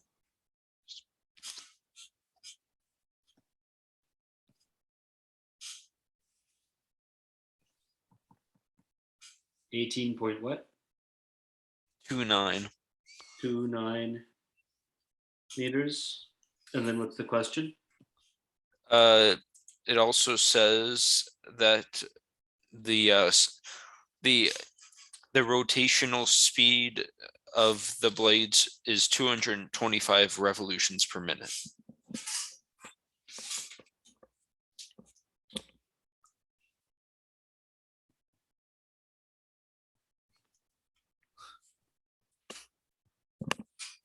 Two 225 revolutions per minute. Okay.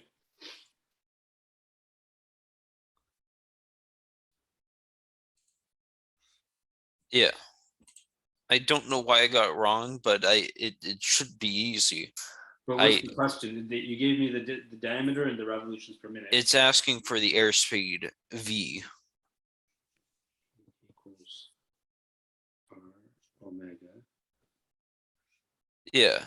So what I did was I divided 225 by 60 to get to seconds, which is what it's asking in. It's asking for meters per second, so that's good. I then multiplied it by, yeah, that divided by 2 because it's asking for radius. Mhm. What number do you get? I just want to know Okay. because I got a certain number and apparently it's wrong.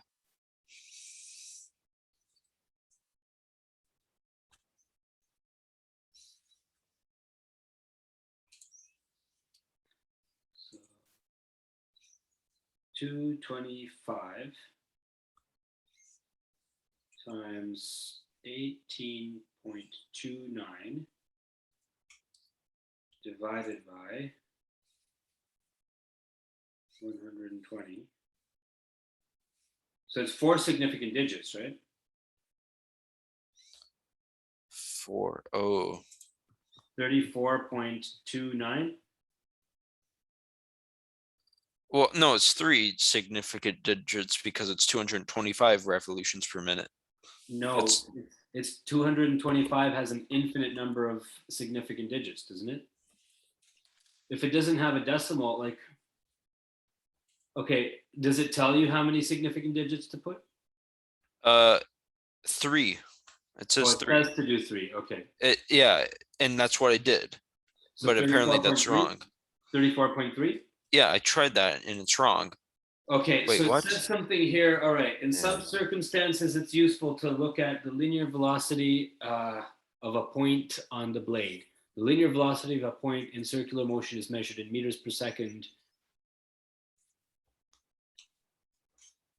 and is just like the linear velocity in kinematics, except that its direction is continually changing. Imagine taking a part of a circle of the motion Oh, okay, no. Imagine taking a part of the circular motion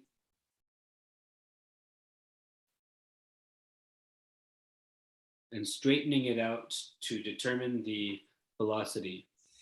One application of linear velocity in circular motion is the case in which the lift provided by a section of the blade, a distance r from the center of rotation, is directly proportional to the linear speed of that part of the blade through the air.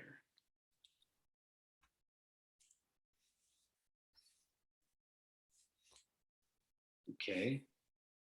And then the question is, what is the linear speed? Can you read out the question to me?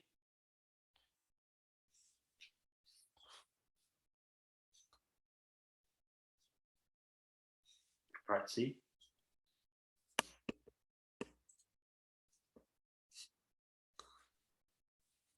Wait, sorry, you asking me a question? Yeah, I just want you to read out part C to me. Okay, yeah, I'll read it out again. The tips of the blades of the Chinook helicopter lie on a circle of diameter of 18.29 meters. Mhm. What is the airspeed, V, of the tip of the blades when they are rotating at 225 revolutions per minute?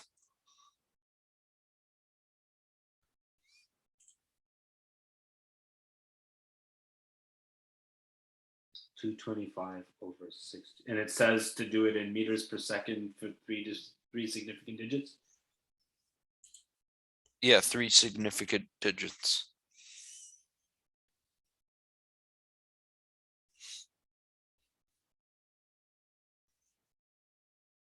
Two 25 over 60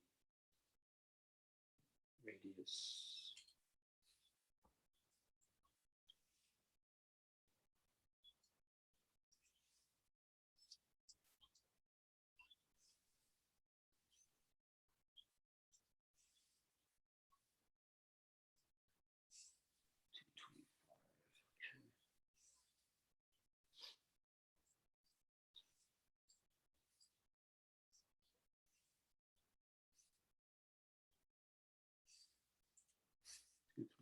Revolutions.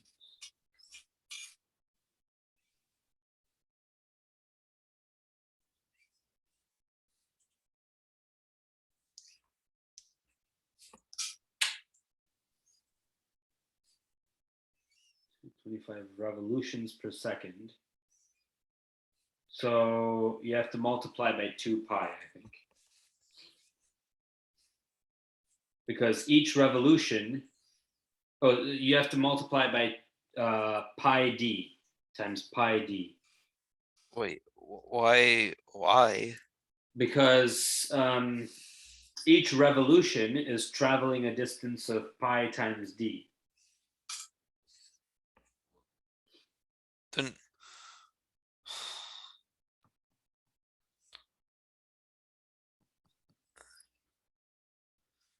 oh yeah, because we have to convert from revolutions to radians, right? Yeah. Yeah, because we did that in part A. Mhm. So Oh, okay, so that's what happened here. revolution Okay. per second.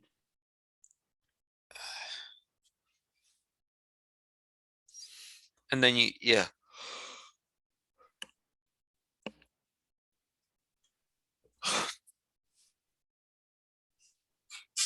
But yeah, I'm not sure. I'm a bit confused now.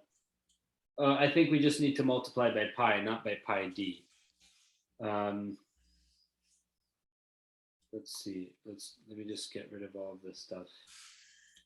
That's revolutions per second. All right, I'll try. Yeah, multiply it by pi. Let me do that. So I got Well, 100 and multiply it by 2 pi. Oh, okay. So yeah, each revolution. So pi d, the distance traveled, circumference equals pi times diameter.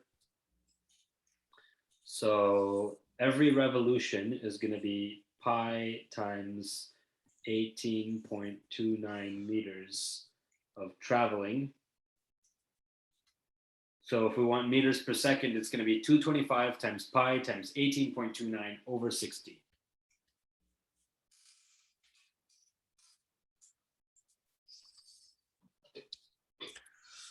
Wait, so it's just times by pi? Because the diameter, yeah, because circumference is pi times diameter, not 2 pi r, right? Pi times diameter. Oh yeah, and okay, so yeah, we have 2 pi times the diameter divided by 2 to get to radius. So yeah. So I got 215 then. Yeah.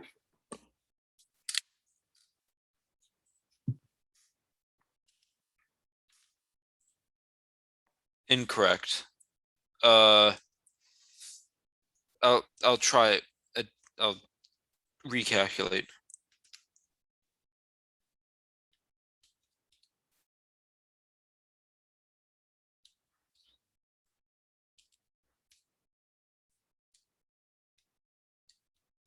$215. Apparently that's wrong.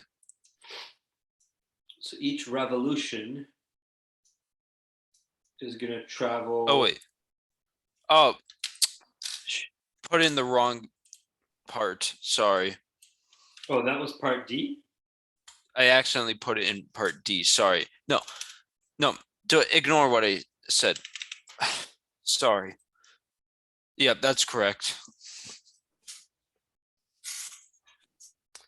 What happened was I accidentally put it into the answer section of part D, not C. Yeah. Okay, these, like, you're getting the physics right, but you're getting things wrong because of mistakes that have nothing to do with physics. So this, you just got to be more careful. Because your marks, like even on your quiz, you got most of it right. It's just that you made these tiny mistakes. You know all the physics, but these tiny mistakes are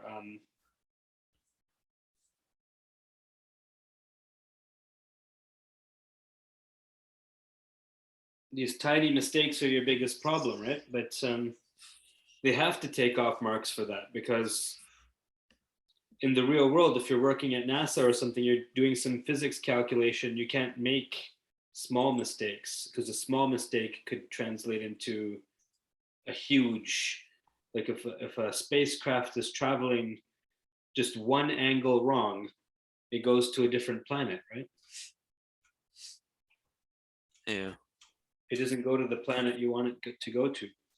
So that's why they're making you do all these things which require you to double check the units and the significant digits and the variables and whether it's V or omega and none of the above or all of the above. It looks nasty, but that's what they're doing it because they want to weed out the people that are not careful. So that was part D, and then okay, that was part C, and then part D is what? Okay, part D. Consider the part of the blade that is 4 meters from the central hub. What is the velocity v of this part when the blade's rotating at the same revolutions per minute? Okay, So now it's we're just looking at, okay. So instead of it being 18.29, you just do 8 then. let me think about this. So we have something here at 8 meters, right? So this is 8 meters. Yeah. Well, no. The radius is 4 meters, but then if you multiply it by 2 pi, like so it's the same logic we just did earlier, Yeah. because we have to multiply it by 2 pi, and so it would be, it-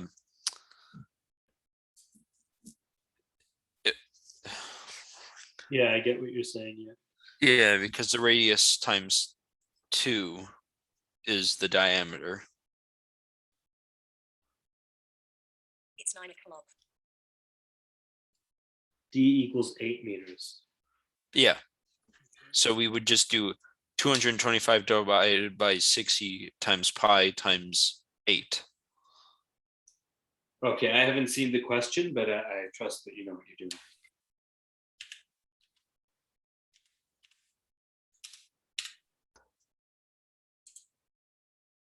Yep, that's good. All right. That is good. Okay. So that's question 6. Oh, Uh, question 5. Yeah, that was question 5. Okay, shall we try to do question 6? You only wanted to do this until 9 o'clock, right? Yeah, I would like to stop for now. Oh, you don't want to do question 6? Well, it is 9 o'clock now. Okay, yeah, we could do question 6 if you want to, and we can take a break if you want to. It's up to you. Yeah, I would like to take a break now. Okay, so tomorrow we do question 6. Yeah, 6, like as much as we can 6, tomorrow. 7, we got 5 of them done today, so we can do another, we can plan to do at least 5 more tomorrow. I think it should be faster now that you understand angular velocity, because a lot of this time we had to, first of all, the first one took like half an hour because I didn't know we had to use integration.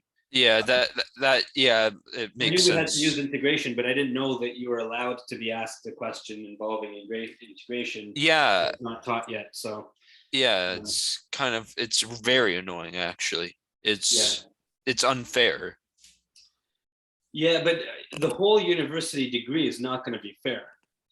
I mean, everything is unfair. I mean, the salary I'm getting at the university is less than minimum wage. The office I have, it's shared with 2 other people. Like everything is unfair about the university.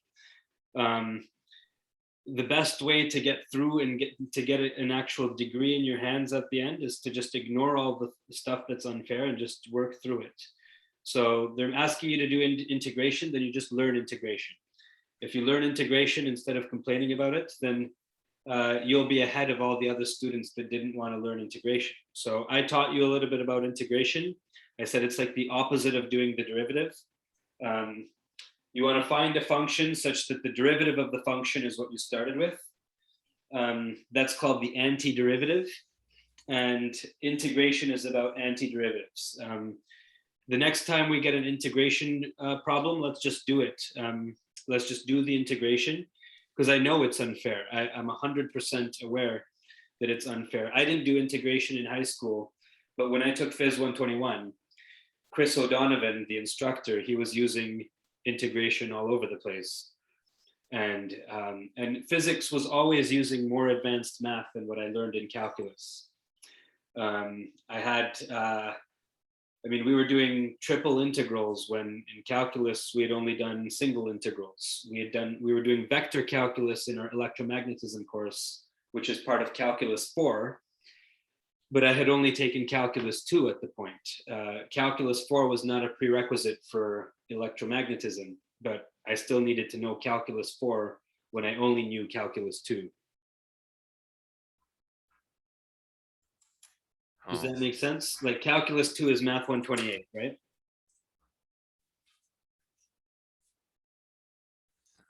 Yeah.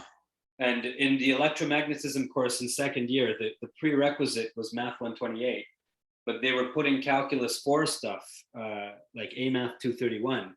They were asking us to know things from calculus 4 in a second year electromagnetism course that only required as a prerequisite calculus 2.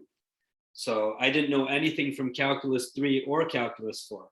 In fact, we even had to know linear algebra for that electromagnetism course. We had to do determinants of 3x3 matrices, which I didn't know at the time. We had to know Cramer's rule, which is from linear algebra, which I didn't know at the time. All over the place, we had to use math that we hadn't been taught. And I succeeded because I just learned the math. I didn't like it. I thought that it was unfair. Like my grades were lower than they needed to be. Like my grades were lower. I was at a disadvantage compared to the students that had already done those courses. But in the end, I came out with good grades.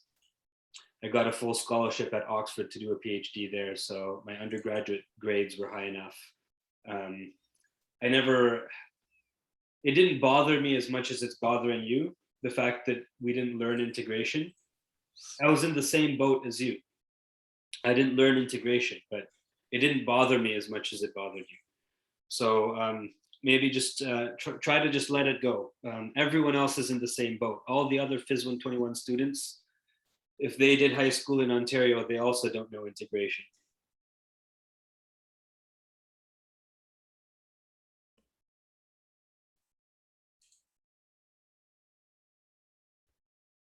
Yeah, soon enough you'll know integration because they're going to teach it to you in your calculus class. But that's not where it stops. Like they're going to start in physics, they're going to have you doing double integrals and triple integrals, when in calculus they're only doing single integrals. And in electromagnetism, you're going to be using linear algebra that you haven't even learned in your math classes. They're going to get you to do vector calculus. They're going to have you using Stokes' theorem and Gauss's theorem when they haven't even taught you that yet. So that's all going to happen. And when it happens, just, you're already aware of it. You already know this is what's going to happen. Alternatively, you could take the calculus first and the physics later, but that just means you're going to graduate later because it's going to take an extra year. If you're doing the calculus first, if you finish Math 127 and 128, and then you do Phys 121, then you're starting your whole physics 1 year later.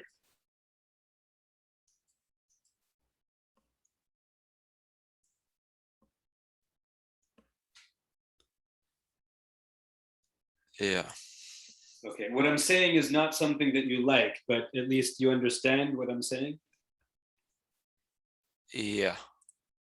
Yeah, they're not going to care. Like if you complain that you didn't learn calculus yet, you didn't learn integrals yet, they don't care. Phys 121 has been running the same way for 20 years. 20 years ago, it was the same thing, and they haven't changed the course, and they're not going to change it now. Like last year, there are people that complained. 2 years that there was people that complained. 10 years ago, there's people that complained. When I took the course, people were complaining, and they still kept the course the same. So in the end, you'll get a good education at University of Waterloo. By the end, you'll know more physics than people will know at other universities. And that's why the University of Waterloo degree is prestigious. The University of Waterloo degree, when you have that degree, it counts for a lot. When you're applying for jobs, they're going to be impressed that you have a University of Waterloo degree. Because it's harder to get a University of Waterloo degree than a degree at some of the other universities. I think you chose Waterloo because it's good for physics. It's strong for physics, right? Yeah.